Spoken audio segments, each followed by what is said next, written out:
le Seigneur, que l'homme n'est pas que physique. L'homme est aussi spirituel. Amen. Nous avons deux dimensions. Ce matin, je voudrais que nous puissions d'abord faire revoir la manière dont Dieu a commencé, au commencement. Au commencement, la Bible nous dit, Dieu créa le chaos. Le chaos, c'est-à-dire que c'était vraiment la ruine. C'était le désordre. C'était vraiment la mort. Il n'y avait pas de vie, il n'y avait pas de forme, il n'y avait pas d'organisation. Il n'y avait absolument rien. Et Dieu est arrivé dans cette création, il est arrivé, il a trouvé le chaos total. Mon Dieu, lorsque le Seigneur est arrivé, c'est lui qui commence maintenant. Il commence à créer. Il appelle des choses à l'existence. Et mon Dieu, à chaque fois qu'il appelle à l'existence quelque chose, il trouvait que c'était bon. Et à la fin, il a dit que c'était très bon. Ce matin, le Seigneur est là. Ce matin, bien-aimé dans le Seigneur, Dieu a encore un regard sur ta vie. Dieu crée. Dieu construit. Il construit très bien. Il veut que ta vie soit parfaite. Il veut que ta santé soit parfaite. Il veut que ton mariage soit parfait. Il veut que ton travail soit parfait. Il veut que tu sois parfait dans tout ce que tu fais. Dans toutes tes entreprises, le Seigneur veut que tu réussisses. Le Seigneur ne veut que de bonnes choses. La Bible déclare que les projets de Dieu, ce sont des projets de bienveillance, de bonheur et de paix. Mon frère et ma soeur, toi qui dans la santé, quelque part, tu as un problème. Toi qui dans ton travail, il y a quelque chose qui ne va pas. Toi qui dans tes affaires, il y a une situation qui n'est pas résolue. Toi qui dans ton mariage, il y a quelque chose qui ne va pas. Dieu est là ce matin encore et il veut que tout aille très bien. Dieu est là, bien-aimé dans le Seigneur. Quand Dieu visite, quand Dieu arrive, il y a toujours un changement. Le chaos qui était dans l'univers au moment de la création, ce chaos-là est parti quand Dieu a visité l'univers. Et ce matin, je propose que le Seigneur te visite aujourd'hui. Ce matin, je prie que Dieu visite ton foyer, que Dieu visite ta maison, que Dieu visite ta santé, que Dieu arrive dans ta vie et qu'il fasse quelque chose. La part de Dieu a été faite. Dieu, tout ce qu'il a fait, c'était parfait. Mais la part de l'homme, l'homme a commencé à détruire. Amen. Amen. Amen. L'homme, au lieu de construire comme le Seigneur a fait, lui, il a commencé à détruire. La destruction. Parfois, bien aimé dans le Seigneur, il y a des choses qui nous arrivent. Et nous sommes à la base de ce que nous, parfois nous pleurons. Mais nous sommes à la base des hi et des ho. Nous sommes à la base des cris et des pleurs. Nous sommes à la base des lamentations. J'aime bien quand quelqu'un a dit, Jacob, il était à la base des pleurs. Il a pleuré toute sa vie, croyant que Joseph était mort. Joseph n'était pas mort. Toute sa vie, Jacob a pleuré. Pourquoi? Parce qu'il était injuste dans ce qu'il faisait. Il a acheté une robe de prince à son fils Joseph. Et les aînés, il ne les a pas gâtés avec quelque chose. Il était à la base de la haine. Bien-aimés dans le Seigneur, qui nous arrive beaucoup de choses et nous sommes à la base de la destruction.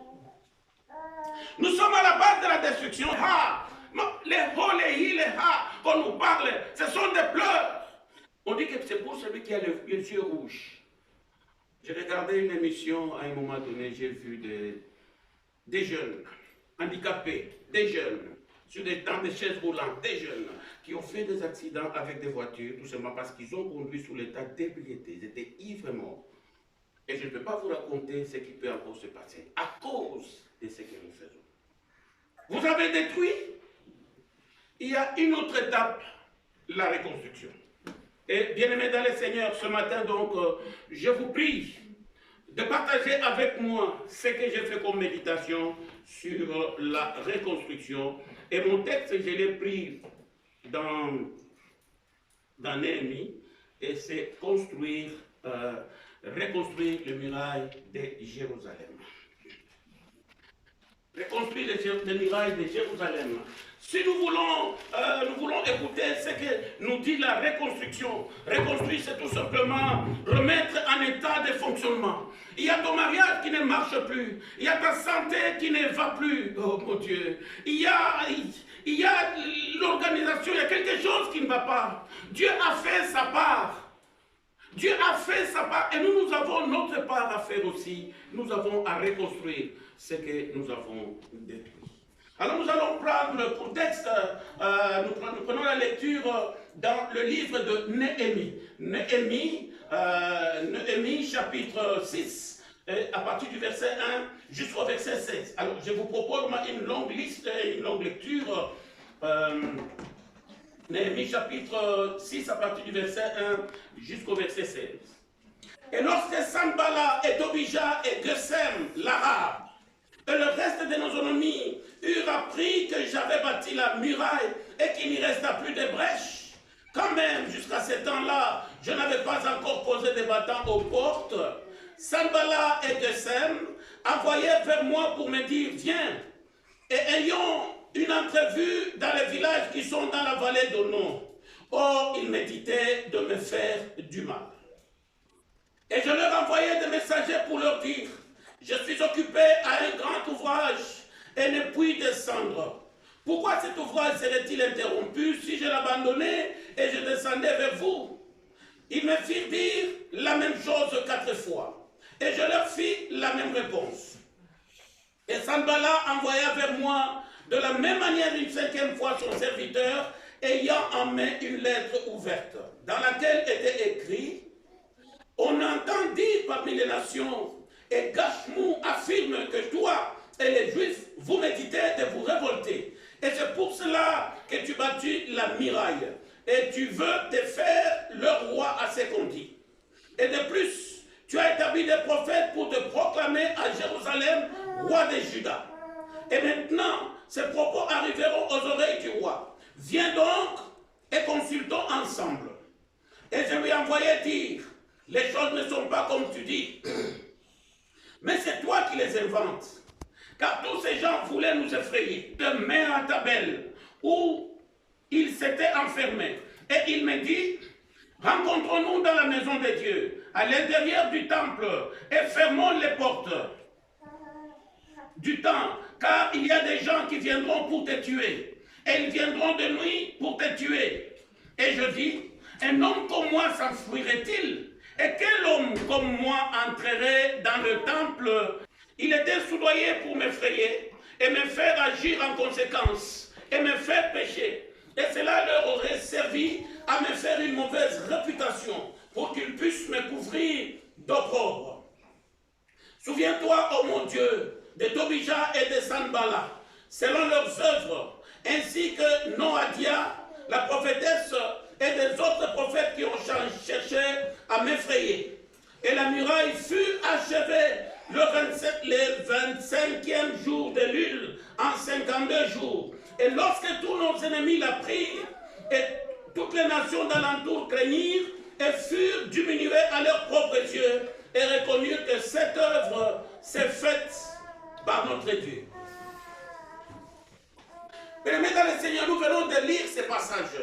Et ces passages que nous venons de lire nous parlent tout simplement du rétablissement des murs de Jérusalem. Et ces murs étaient en ruine. Ils étaient complètement abîmés. Et ces portes étaient consumées par les feux. Et nous voyons que ça, pendant cette période, la muraille ou la sécurité ou la protection du mur de Jérusalem était complètement abîmée. Et il y a eu un homme, cet homme Néhémie, bien-aimé dans le Seigneur, qui a pris l'audace et qui a cherché vraiment à reconstruire le muraille de Jéricho, le muraille de Jérusalem. Là, je vous présente un muraille en ruine.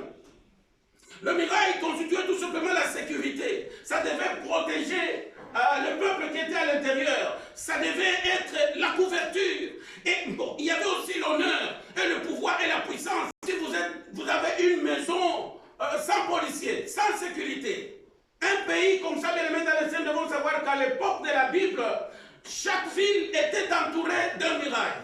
Et ce muraille-là les protégeait. Ce muraille-là constituait la sécurité. Ils ne pouvaient pas, les ennemis ne pouvaient pas entrer dans leur ville, dans leur pays, sans passer par les murailles. Lorsque nous sommes en train de parler sur ce texte, il y a eu déjà deux déportations, deux retours. C'est-à-dire qu'il y avait des rois qui ont demandé aux Juifs d'aller chez eux, de retourner là à Jérusalem.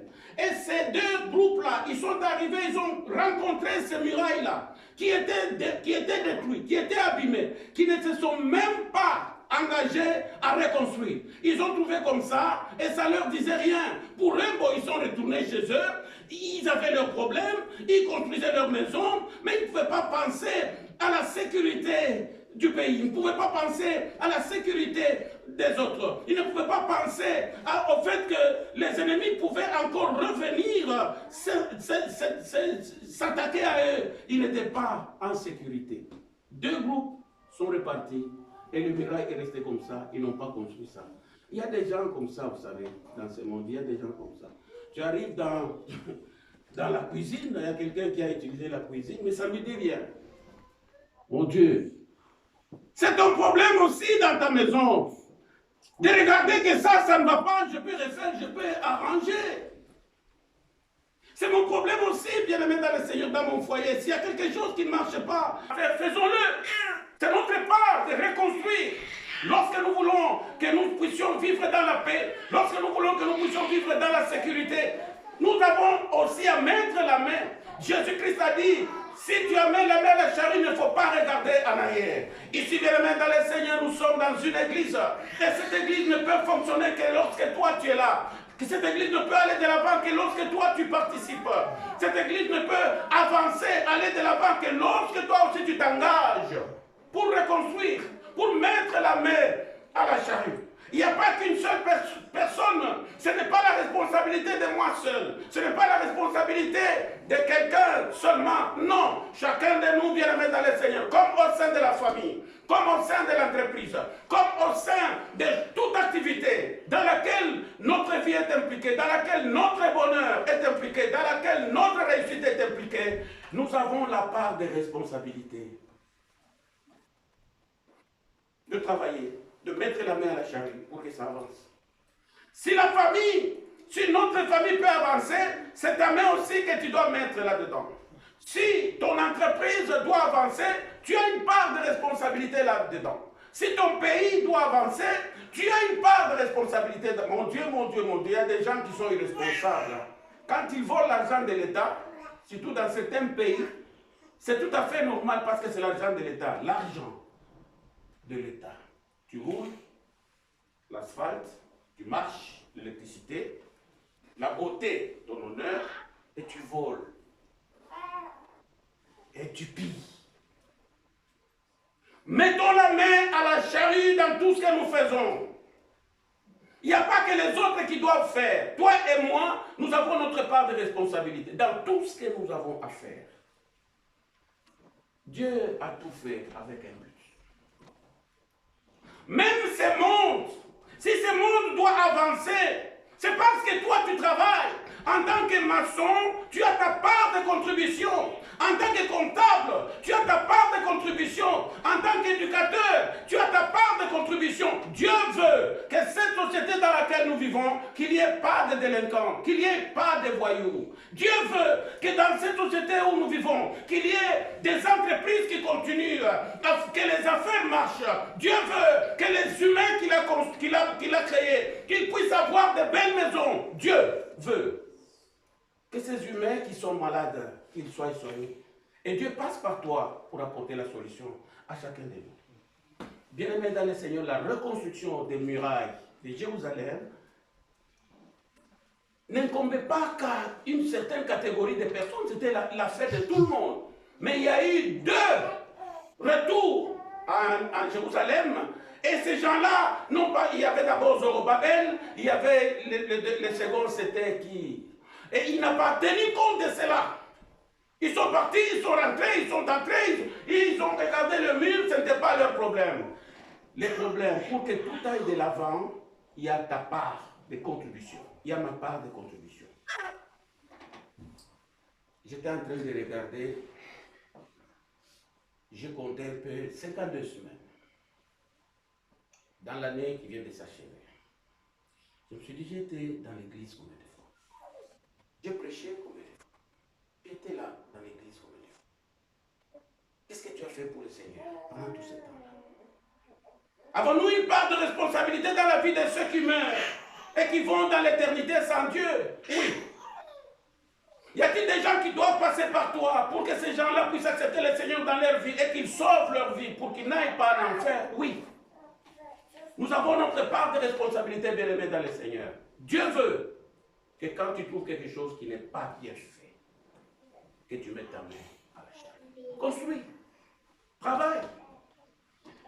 La Bible nous parle dans ce livre, cet homme Néhémie. Cet homme qui n'est pas né, il n'est pas né en Israël. Parce que il s'est passé 80 à 70 ans, il y avait Zorobabel qui est retourné, et après il y avait une deuxième délégation. Nous sommes à 80 ans après la déportation. Néhémie n'avait pas 80 ans, donc il ne connaissait pas Jérusalem. Il n'a jamais été en Judée. Il est né à l'étranger. Il a grandi à l'étranger. Il travaillait à l'étranger. Mais un jour, quand tu commences à lire ce livre, quand tu commences à lire ce qu'il a écrit, il dit qu'il est arrivé, son grand frère, qui est allé au pays. Et quand il est revenu, il commence à lui raconter l'histoire du pays. Il dit qu'au pays, mais le mur n'était pas rebattu. Parce qu'il y avait une délégation avec Zorobabel qui est parti pour reconstruire le temple. Ils ont reconstruit le temple, mais ils n'ont pas construit le mur. Ils n'ont pas construit le mur. Et la Bible nous dit qu'il a commencé à pleurer. Il a commencé à prier. Et il a prié pendant, au moins chaque jour, vous pouvez lire Néhémie chapitre 1, vous allez voir. Qu'est-ce qui a poussé cet homme-là? Pourquoi s'intéresser à une vie où il n'a même pas été? Pourquoi s'intéresser à une situation qui lui concerne? Non, il était suffisant. Il y avait de l'autosuffisance en lui. Mais quand il a appris que le mur de Jérusalem était vraiment en ruine et que la population de Jérusalem était vraiment dans la souffrance, la vie de Néhémie, il a pris du temps et il a commencé à prier. Quels sont les éléments qui peuvent aider vraiment à ce que, lorsque nous regardons dans la vie de Néhémie, c'est quoi qui l'a poussé vraiment à reconstruire? Reconstruire le mur de Jérusalem, c'est quoi? La première des choses que nous devons voir, bien aimés dans le Seigneur, c'est la passion.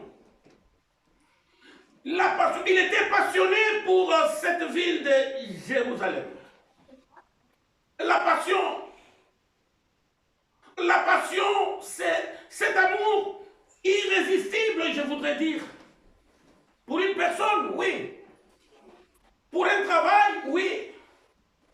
Pour un métier, oui. La passion.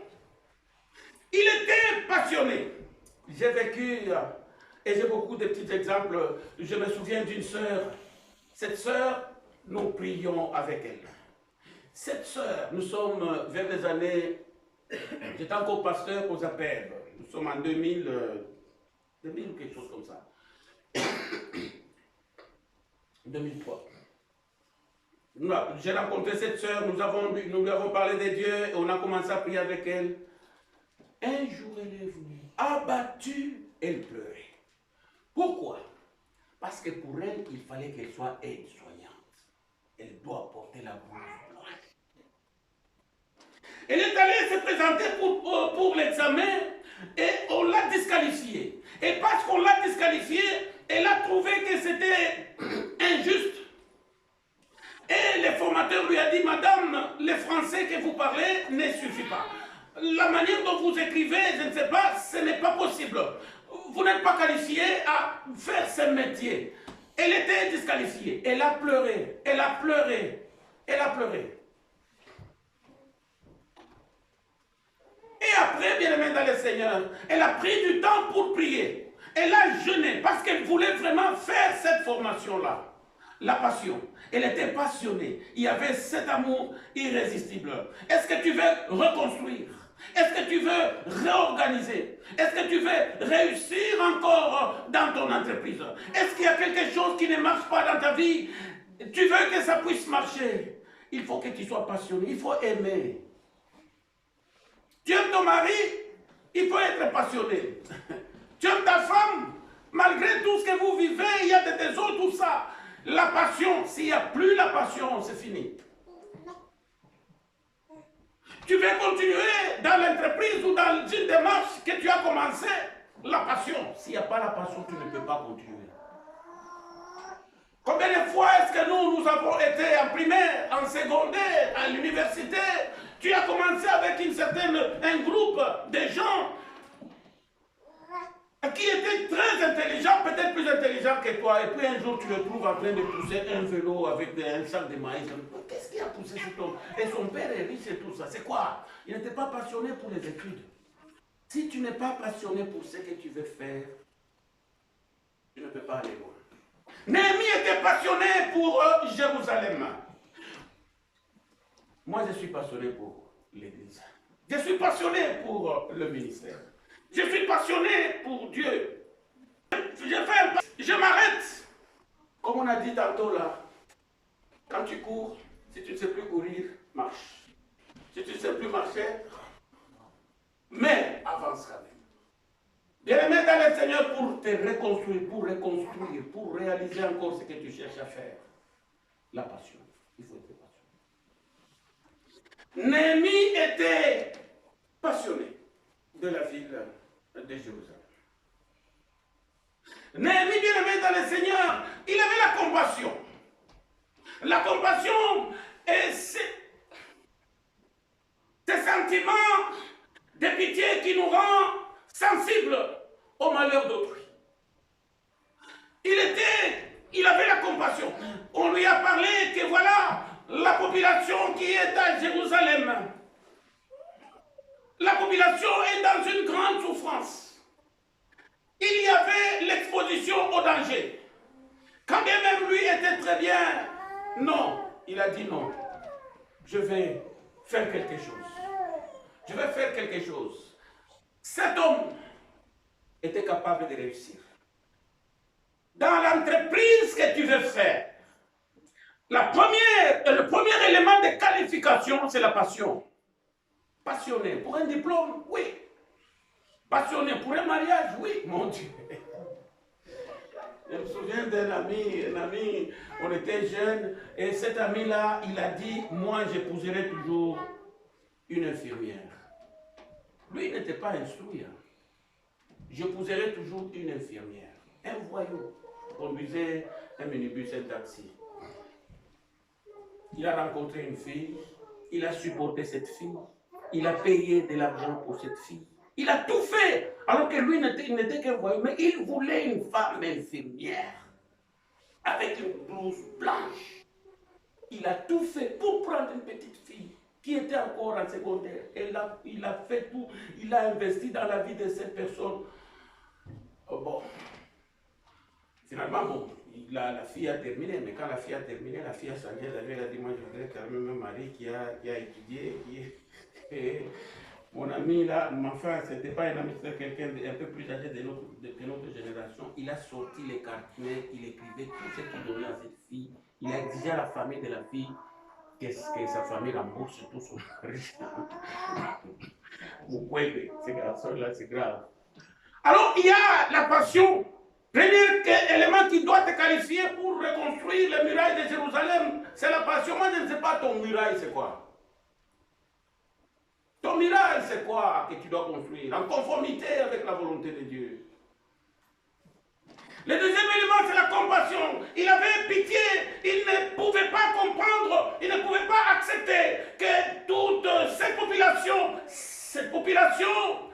d'où il descendait, quand bien même il n'avait rien avec ces gens-là, qu'ils puissent vivre dans l'insécurité, qu'ils puissent vivre dans une souffrance, qu'ils puissent être exposés comme ça. Et ils ne pouvaient pas supporter aussi que leur ville soit sous l'opprobre. Et il nous dit que c'était de l'opprobre. L'opprobre, c'est une grande honte. C'était honteux. C'était honteux Un miracle comme ça, c'était honteux. Honteux, oui. Mon Dieu, mon Dieu. On t'envoie une photo de ton village, on montre là où ton père dort. Et c'est cassé, c'est détruit. Tu n'auras pas honte. Il y a des gens qui ne veulent même pas montrer leur maison, leur famille, tout ça, à leurs amis. Ils cachent parce que tellement c'est honte. Mais fais un effort, fais quelque chose, mon Dieu. Agis. Hein? Il y a la compassion. Quand il y a la compassion, bien aimé dans le Seigneur, tu peux aller de là.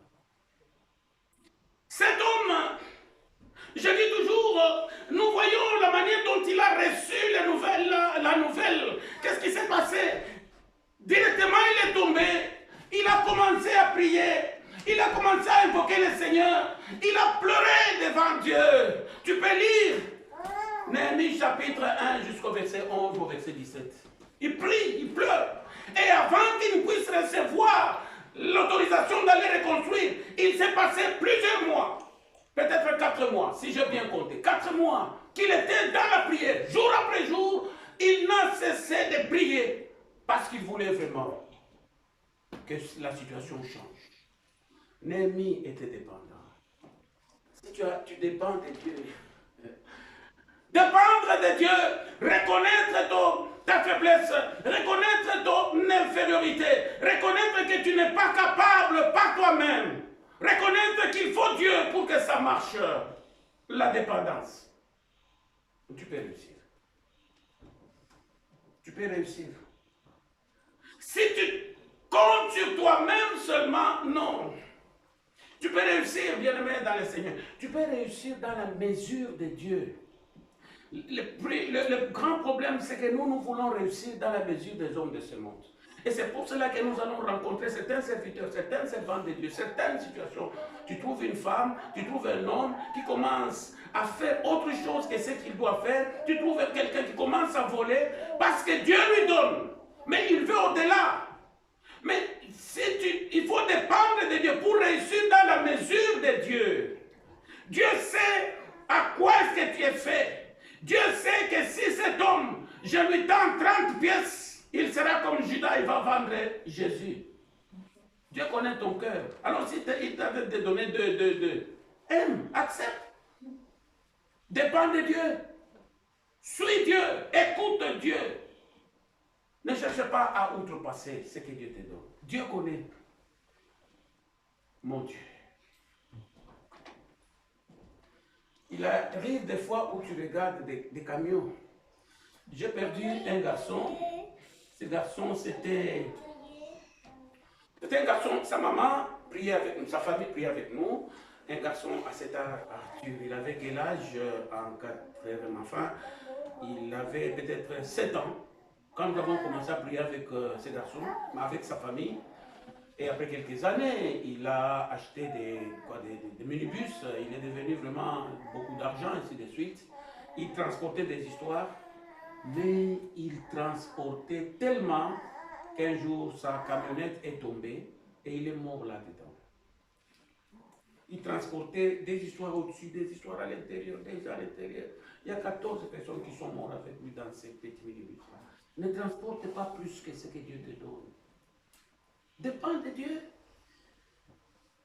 Quand tu es dépendant de Dieu, quand tu connais que tu ne peux pas réussir par toi-même, quand tu fais confiance en Dieu, peu importe le temps, peu importe les circonstances, tu vas réussir. Amen. Dis Amen avec moi. Amen. Dis Amen avec moi. Amen. Moi, je connais Dieu. Vous savez, Dieu est tout puissant. Il est le Dieu des armées. Dieu peut solutionner ton problème à partir de rien. Dieu n'a pas besoin de recettes pour faire quelque chose. Si toi, tu as besoin du matériel pour construire, tu as besoin de briques, du ciment et tout ça, Dieu n'a pas besoin de tout ça. Dieu n'a besoin que de sa parole. Et Dieu peut faire quelque chose pour toi, rien que par sa foi. Amen. Quand tu lui fais confiance, c'est fini. Dieu peut susciter des choses qui existent. Là où il n'y a rien, du néant, Dieu peut sortir quelque chose. Fais confiance à Dieu. Dieu n'est pas un humain. Fais confiance à lui. Là où tu te trouves confronté à un mur, là où tu te trouves confronté à une porte sans issue, fais confiance. Dépend de lui, dépend de Dieu. Il a des solutions inestimables. Jésus a dit, ne vous inquiétez de rien, mais cherchez premièrement les royaumes des cieux et sa justice, et tout vous sera. Vous recevrez tout par-dessus tout. Du néant, il fait sortir. Ah, il dit, j'aime bien ça. Il dit, et la chose est l'essence, l'existence. Quand Dieu dit, qui est comparable à lui, mon Dieu, qui peut être comme lui. Vous avez la chance de le connaître, vous avez la chance de l'avoir rencontré, vous avez la chance de l'avoir pour partenaire pour votre vie. Parce qu'il dit, et la chose. Il dit, l'auteur qui a écrit les psaumes, c'est psaume 33, je pense, il dit, et la chose est, exister, c'est l'essence, c'est le fait de prendre forme, Dieu dit, et la chose. Mon frère et ma soeur dépendent totalement de lui. Néhémie dépendait totalement de Dieu. Et pour exprimer sa dépendance, un combat à genoux. Ma bolongo nansé et le guino là. Je pense que vous mettez ce ma bolongo là. À genoux, avec le Seigneur, et nous réussirons. Avec le Seigneur. De remettre dans le Seigneur la dépendance. Et alors, non seulement nous devons être dépendants de Dieu, mais il faut aussi la détermination. Je te dis que Dieu a créé et toi tu as détruit. C'est au tour de toi maintenant de reconstruire. Il y a la détermination, c'est-à-dire il faut être ferme, la fermeté. Je déclare et je décide que je vais faire telle chose. Tu décides et rien ne peut t'arrêter. Et Néhémie, il n'y avait rien qui pouvait l'arrêter, malgré toutes les situations, les circonstances, ce qui était au-devant de lui, ce qu'on pouvait dire de lui, ce que les autres pouvaient planifier par rapport à ce qu'il faisait. Néhémie était ferme, ferme dans sa décision, ferme dans ce qu'il faisait, ferme, la fermeté. La fermeté. J'ai prié avec des personnes qui sont restées ici 27 ans. Nous sommes à 96, on prie, et nous étions un grand groupe de prière chez moi. Et ce jour-là, le Seigneur nous donne un passage. Ce passage, il dit, c'est que votre pied foulera, vous la prendrez en possession. Alors, disons, le Seigneur nous a dit que vous allez avoir les papiers. Je me souviens encore de toutes ces personnes qui étaient avec moi dans la prière. Il y a des gens qui se sont moqués ou quoi, mais c'était le message de Dieu. En 97, il y avait l'État belge a essayé, ils ont commencé à faire des papiers pour 98 ans. Pour donner maintenant des papiers à tous ceux qui n'avaient pas de papiers, ainsi de suite. On prenait les gens, même si tu avais loué, ou tu étais à l'hôpital avec un certificat médical, là où il y avait ton nom, ainsi de suite. On a régularisé presque tout le monde. Dieu est capable des choses extraordinaires. Fais confiance à Dieu. Sois déterminé. Si tu as la détermination, si tu as confiance dans ce grand Dieu, puissant Dieu, merveilleux Dieu, auteur de ce qui existe et ce qui ne voit pas, ce qu'on voit et ce qu'on ne voit pas. Regarde seulement combien il est grand, il est puissant, il est fort. Combien il a créé. Il arrive des moments où j'ai peur, je dis, mais Seigneur, je ne sais pas, tu es tellement grand, mon Dieu. Il est tellement grand. Il y avait des gens qui pensaient que voilà, l'univers, et des gens qui disaient qu'il est au ciel, peut-être c'est dans le ciel. Dans le ciel, c'est-à-dire, si nous montons, je me souviens de ces Russes-là, cet astronaute russe qui est arrivé au ciel, il est allé avec c'était un astronaute, il a dit, oui, j'étais dans les étoiles, mais je n'ai pas vu Dieu. Qu'est-ce que c'est que le ciel? Le ciel, c'est là où Dieu réside. Un peu plus loin, là, oui. Des kilomètres, oui. Il y a des gens qui ont essayé de compter kilomètres, kilomètres. Oui, il arrive dans les lieux où il y a des lumières. Lumière, c'est où? Lumière, c'est quoi? Le ciel, c'est l'endroit où il y a la présence de Dieu au maximum. Le ciel, c'est la présence, c'est l'endroit où il y a la présence de Dieu au maximum. C'est au-delà, là au-dessus. C'est au-dessus, c'est où d'abord? Parce que ceux qui vont dans la lune, quand ils regardent la terre, ils disent que c'est au-dessus. Les dessus, c'est où? Le ciel, c'est l'endroit où il y a Dieu dans le maximum. Il y a 3 endroits où réside Dieu. Dieu peut habiter dans un lieu. Qu'est-ce que cela veut dire? Cela veut dire un lieu. Bon, nous voyons dans les lieux, dans les tabernacles. Il y avait un endroit, une chambre qui était réservée, et dans cette chambre-là, c'était le lieu, le Saint des Saints, et dans ce lieu-là, tu ne pouvais rien faire entrer des salles.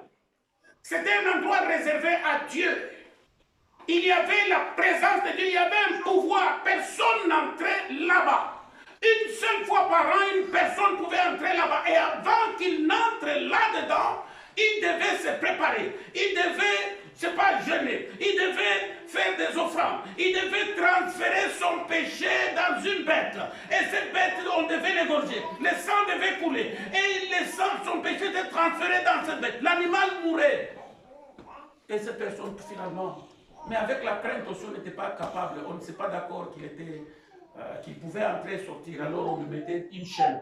Au cas où il tombait là-dedans, on les tirait. Les lieux, Dieu peut résider dans un endroit. Un endroit ça. Dieu peut résider dans une personne. Une personne née de nouveau. Une personne où il y a la sainteté. Une personne qui est éloignée du péché. C'est un endroit où Dieu peut résider. Mon Dieu, je te compte. Et Dieu peut résider aussi.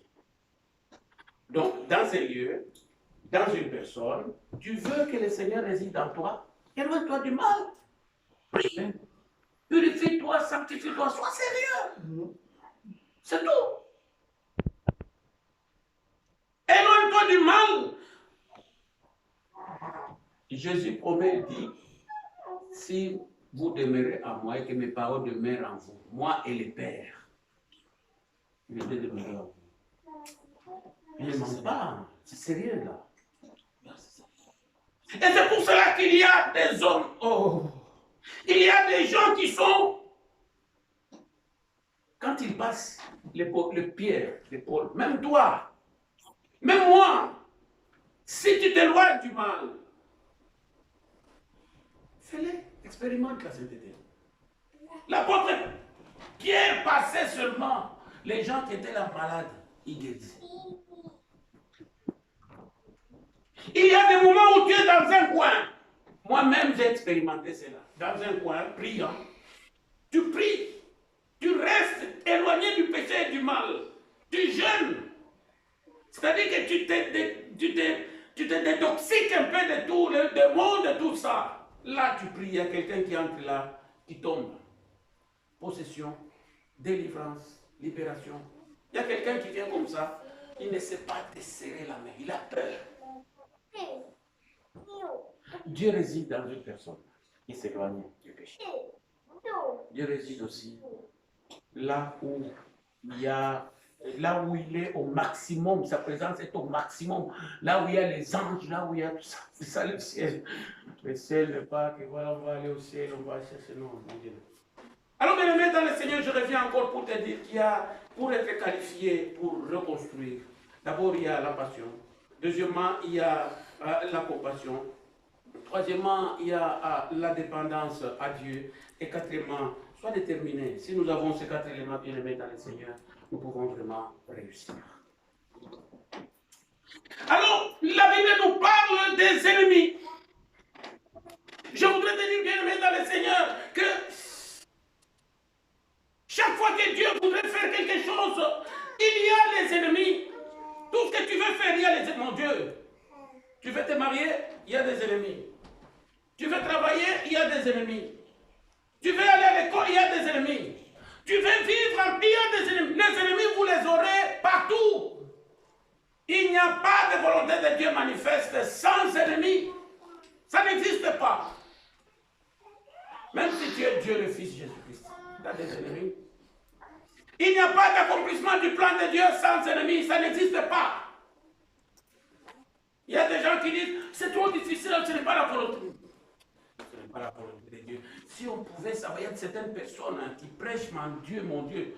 Oui, si ce n'était pas la volonté de Dieu, ça ne serait pas difficile. Qui t'a dit ça? Donc Dieu a pris tous ces peuples-là, les 600 000 hommes, pour faire la guerre, sans compter les femmes, sans compter les enfants. Il les amène là-bas, et ce n'était pas la volonté pour les faire entrer dans la terre promise. Il s'est amusé. Pourquoi alors ils ne sont pas entrés? Parce que ce n'était pas conforme à la volonté de Dieu. Tout simplement, la volonté de Dieu, c'est qu'ils entrent là-bas.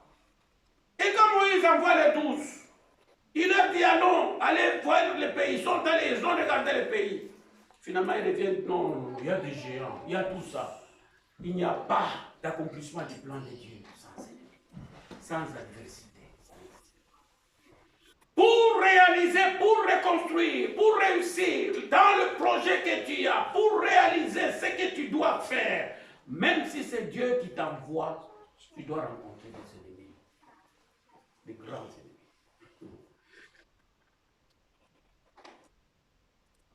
Il n'y a pas de projet de Dieu véritablement approuvé par lui sans ennemis. Si tu penses que voilà, c'est le projet de Dieu, ça sera facile, ce que tu es, tu n'as pas compris. Qu'est-ce que la foi? La foi, c'est quand tu crois à Dieu et tu viens à l'église et tu pries et tu fais tout ça. C'est ça la foi? Non. La foi, c'est quand tu es éprouvé au travers de cette épreuve-là. Malgré la foi, tu continues à croire, alors là, tu peux dire que tu as la foi. La foi, la foi, c'est très bien. C'est fini quoi? C'est ce moment-là où les déclarations que tu as faites doivent être manifestées. Amen. Quand il y a cette épreuve-là, je serai mon père. Sois mon père maintenant, je serai ma soeur. Sois ma soeur maintenant. Non. Que la mort nous sépare. Tu veux réussir? Il faut qu'il y ait des ennemis bien-aimés dans le Seigneur. La Bible nous dit, soyez sobres. Veillez votre adversaire, le diable rôde comme un lion rugissant, cherchant qu'il dévorera. Nous voyons ici, bien-aimés dans le Seigneur, Sanballat, il y a Gesem, il y a Tobija, ces trois personnes qui ne voulaient pas qu'ils construisent. Mais tu ne peux pas construire, tu ne peux pas faire quelque chose sans des ennemis. Ils ont voulu aller quelque part, ils vont mentir, vous voyez, un grand mensonge. Hein. Il dit ceci. Maintenant, il dit quoi? À partir du verset 4. Il a envoyé une lettre, verset 6. On entend dire parmi les nations, parce qu'il est allé construire. Il a commencé à construire le mur. Néhémie a commencé à construire le mur. Je saute un peu. Et il a construit le mur, on l'a attaqué d'abord, ils n'ont pas réussi, on l'a combattu, ils n'ont pas réussi. Ici, il est prêt maintenant à terminer le mur. Il reste seulement à mettre les battants, donc les portes, ainsi de suite. Et ces gens-là qui ne voulaient pas qu'on construise le mur, les ennemis de la Judée, les ennemis du peuple juif, ils ont voulu les décourager pour que ce travail ne se fasse pas. Des ennemis pour ton mariage, tu les auras toujours. Des ennemis pour ton travail, tu les auras toujours. Des ennemis, tu les auras toujours. Ils ont cherché à les décourager, dit que voilà, toi et les Juifs, vous méditez de vous révolter. C'est pour cela que tu bâtis la muraille et tu veux te faire leur roi, assez conduit. Et de plus, tu as établi des prophètes pour te proclamer à Jérusalem, roi de Juda. Et maintenant, ces propos arriveront aux oreilles du roi. Viens donc et consultons ensemble. Mais là, ils avaient le projet de les tuer, de lui faire du mal ou de lui faire quelque chose de mal. Il l'appelle, et il le trouve, il lui donne un certain endroit, il dit viens ici, nous allons rester ensemble et nous allons parler ensemble pour résoudre les problèmes. Les ennemis, tu les auras. pour la construction, pour la reconstruction, pour la réorganisation, pour la réussite, tu auras des ennemis, bien-aimés dans les Seigneur. Des ennemis, ça, ce sont Tobija et l'autre, disons, sont des gens qui ont été, qui sont arrivés à Samarie avant eux. Ils habitaient déjà là-bas. C'était un peuple qui a été déporté aussi des autres pays qu'on a amené là-bas, mais qui, comme quelqu'un qui n'est pas nationaliste, qui n'aimait pas vraiment leur nation. Ils cherchaient l'échec de ce projet-là. Un bon projet. Les ennemis, tu les auras toujours bien aimés dans le Seigneur. Sois sobre. Il faut veiller. Veiller, c'est quoi?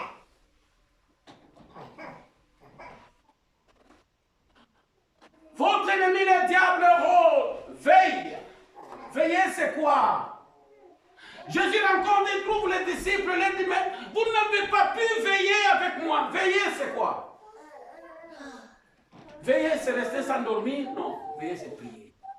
Veiller, c'est la perfection. Veiller, c'est éviter le mal, le péché. Veiller, c'est être en communion avec Dieu. Celui qui est en communion avec Dieu ne dort ni ne s'assoupit. Tu veilles. Veillez bien, mesdames. Avec le Seigneur, la Bible nous dit que tu seras affermi par la justice. Bannis l'inquiétude, car tu n'as rien à craindre. Notre problème, c'est Dieu, en fait. Notre problème, c'est la communion avec Dieu. Ton problème, c'est la communion avec Dieu. La relation avec Dieu.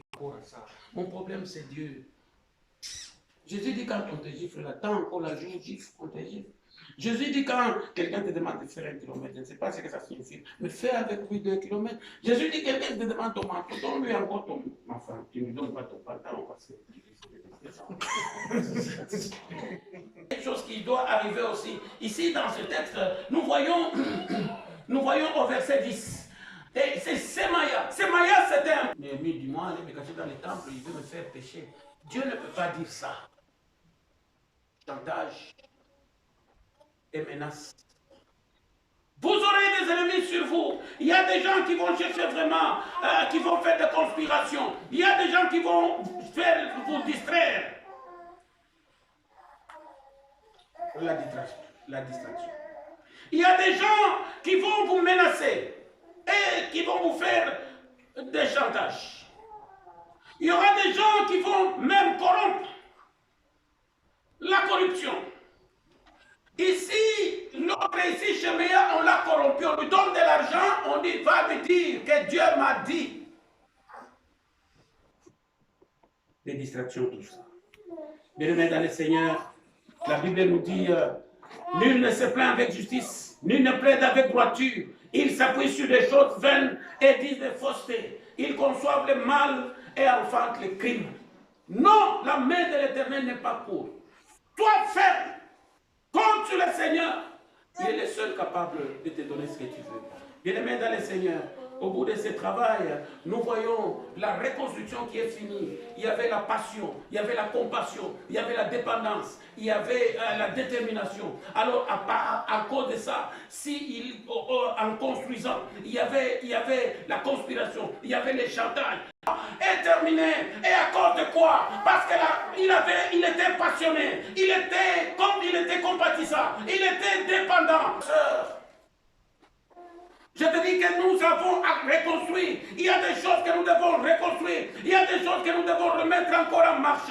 Dans ta vie, il y a des choses qui ne marchent pas. Dans ta vie, il y a des choses que tu attends encore que ça se réalise. Dans ta vie, il y a des éléments qui sont abîmés. Le Seigneur veut que tu puisses compter sur lui. Sois passionné, sois attaché. Aie un amour vif, irrésistible. Compte sur Dieu. Dépends totalement de lui. Et tu vas terminer. Et il n'y a pas de bénédiction sans des pièges. L'ennemi est toujours là pour te couper de la bénédiction. Continue. Va de l'avant. Prie pour ta famille. Il y a des histoires qui ne marchent pas dans ta famille. Prie. Même si cette famille-là devient de Dieu, il doit y avoir des problèmes. Prie. Les ennemis seront là.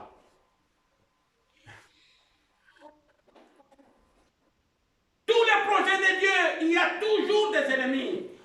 Si on pouvait avaient pensé que Dieu, en prenant les peuples d'Israël, il pouvait les amener dans les territoires là. Ça passait par la guerre, ça passait par tout ça. Même.